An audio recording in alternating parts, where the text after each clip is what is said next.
দেখো, সাধারণত আমার মা রোজ সকালে করে না আমাকে অনেক সুন্দর করে ঘুম থেকে তোলে। উঠ মা, সকাল হয়ে গেছে, আর আজ তো তোর ক্লাসও আছে, তাড়াতাড়ি উঠে পড়, তা না তো তোর ক্লাস যেতে দেরি হয়ে যাবে। কিন্তু যেই না গরম পড়েছে, আমার মার টেম্পারেচার যেন সবসময় হাই থাকে। সকালে করে আমাকে বলে, কি রে এখনো তুই ঘুম থেকে উঠতে পারছিস না? তোকে কতবার ডাকতে হয়? নিজেকে কি জমিদারের বেটি বলে মনে করিস? তাড়াতাড়ি ঘুম থেকে ওঠ। আসলে এই গরমকালটা হয় এমনই, এই সময় তো সবার রাগ ধরাটাও স্বাভাবিক। ঘর থেকে তো বেরোলেই যেন মনে হয় সূর্য যেন মাথার উপরে হিটার লাগিয়ে আর বসে আছে।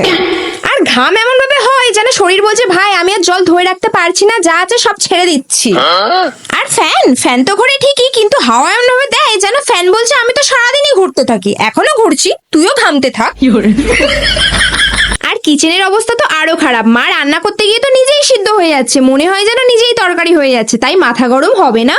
তো এই গরমের জন্য তো মায়ের মাথা সবসময় অলরেডি গরম হয়েই থাকে। তো মাকে একটুখানি ঠান্ডা করার জন্য মায়ের জন্য বানিয়েছিলাম আমি এই ঠান্ডা ঠান্ডা মেলোডি পুডিং। আর তোমরা আমাকে কমেন্টে বলো যে তোমাদের গরমকাল বেশি ভালো লাগে নাকি শীতকাল। আমার তো শীতকালই বেশি ভালো লাগে, গরমকাল তো একদম ভালোই লাগে না।